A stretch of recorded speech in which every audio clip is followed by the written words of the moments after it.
So this whole prison that we're in as young people of Zimbabwe, where we don't feel like it's necessary to vote, where we do not feel that it's okay to fight for our rights, even shed the blood, which most of them right now, the ones that are in power, most of their friends, the young people, shed blood because of that. But this was at the hands of the colonialism and not the hands of the black man, who's right now putting number one fear in us, has put fear for the past almost 40 years now, has put this prison, this cage, that we cannot grow.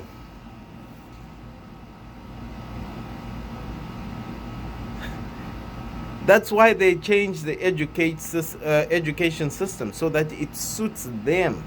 They control the situation. My brothers and sisters, and I'm talking of young people in Zimbabwe, this question: why is it that we cannot think? Why is it that we want to remain in this prison? Why is it that we want to be controlled by the so-called fathers of our nation up to now, instead of us looking after them? We're talking old ages here, and young minds that are getting old because we're sitting on the side of the bridge because we are not exercising our mind. We're not putting to exercise what we learned in book.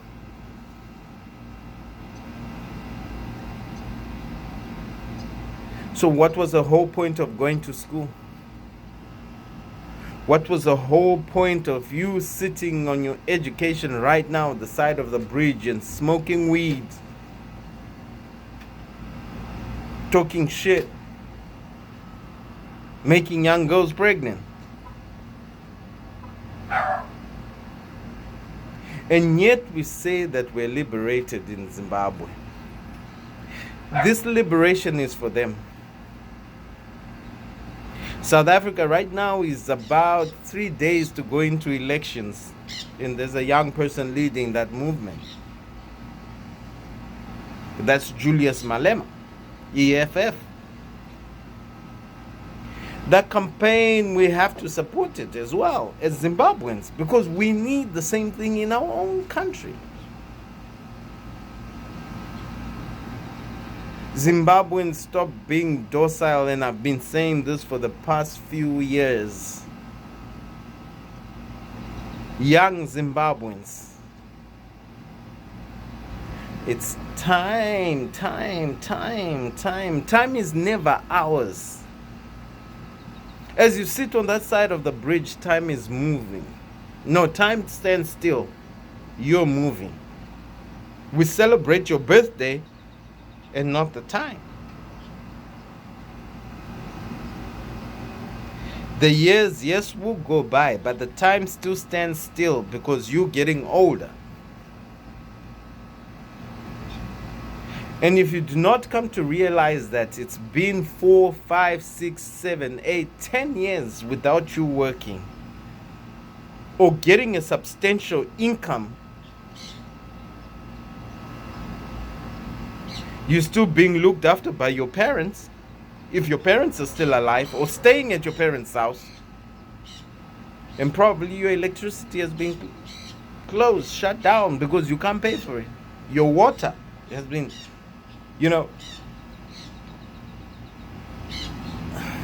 it's always sad for me.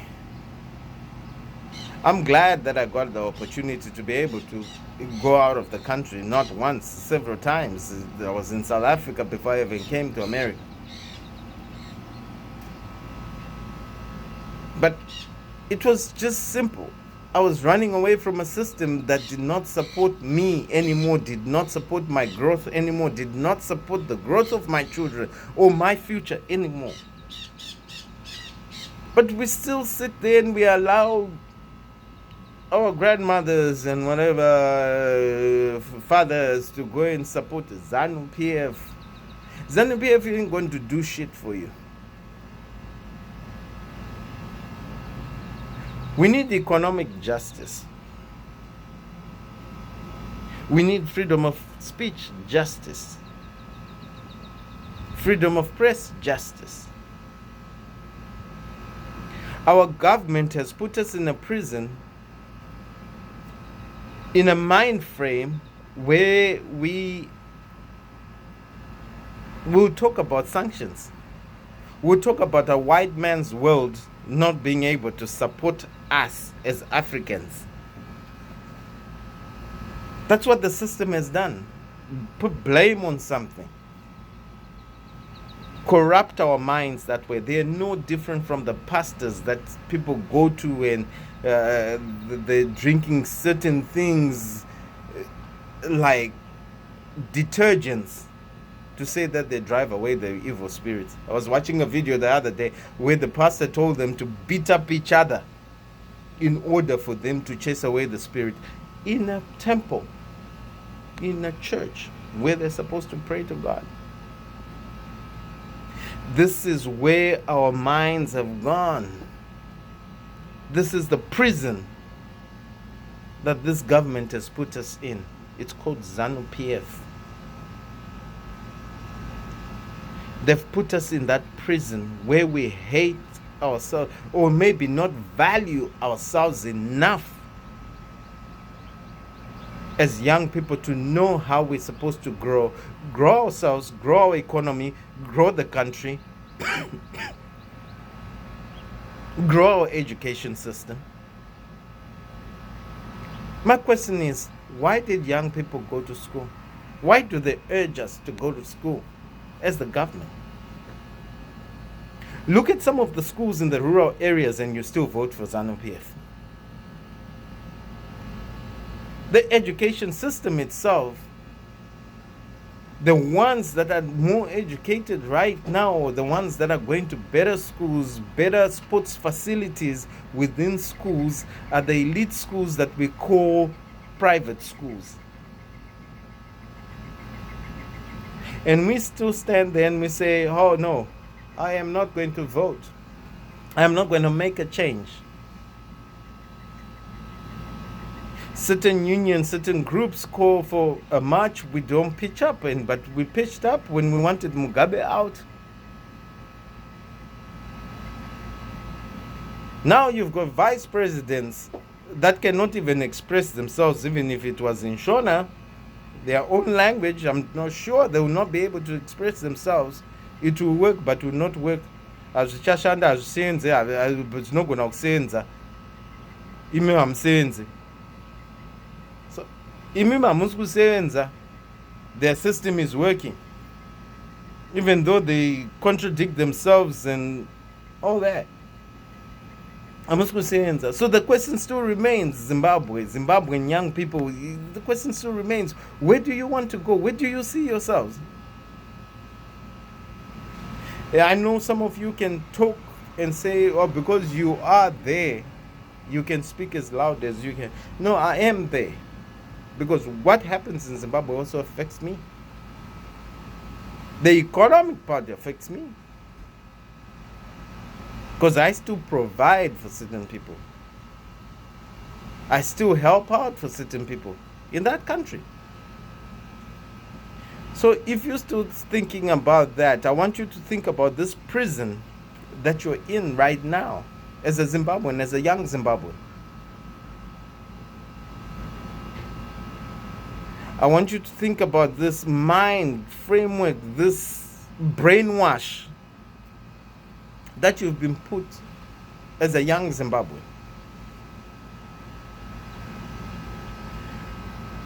You still need to grow Zimbabwe.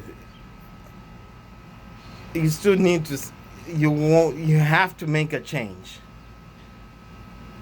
You have to make a change. I want to make a change. I don't want to stay here. I want to make a change. Maybe this is why I'm speaking out. And if you think that I'm speaking too much and you don't like what I'm saying, I always say this: fuck you, because you're delusional. We have sewage pipes that are from 1960s. They break and you don't say anything. You've got sewage running through your street and it doesn't bother you. Now you cannot afford bread. Bread is the same price as 1 liter of fuel, and it doesn't bother you. It doesn't bother you to stay at home where you grew up instead of getting your own home. It doesn't bother you that you've made a girl pregnant. Now she's come to stay at your mother's house, or you've been made pregnant and now you're going to an unemployed person. It doesn't bother you. It's time it bothered you, Zimbabwe. Watch what is happening in South Africa. Let's see what's going to happen on the 8th, which is like 3 days away from now. And it's going to be exciting. And I want you to be excited as well, because it's going to be amazing. And I think Julius Malema, I'm behind him. I think he's going to take it. And I think this is what South Africa needs. You need young minds. You know, we need young minds. Do not be fooled for those ones that are educated and now employed, and you are now part of the Central Intelligence Committee, that you can be able to hack certain accounts or block certain accounts on social medias and stuff like that, and you think you've made it. This is not the Zimbabwe that we want. Rise up, young people of Zimbabwe. It's time you make a stand, and it's time you start feeling the need to want your own country. It's time you started crying to say, this is what my parents have gone through. This is what my forefathers fought for you to remain where you started off and remain there if you're still there. Some have gone to the rural areas. Let's not forget that. Most of us have run away. Let's not forget that. Wake up, Zimbabwe, rise up. This government is not for you. Peace out.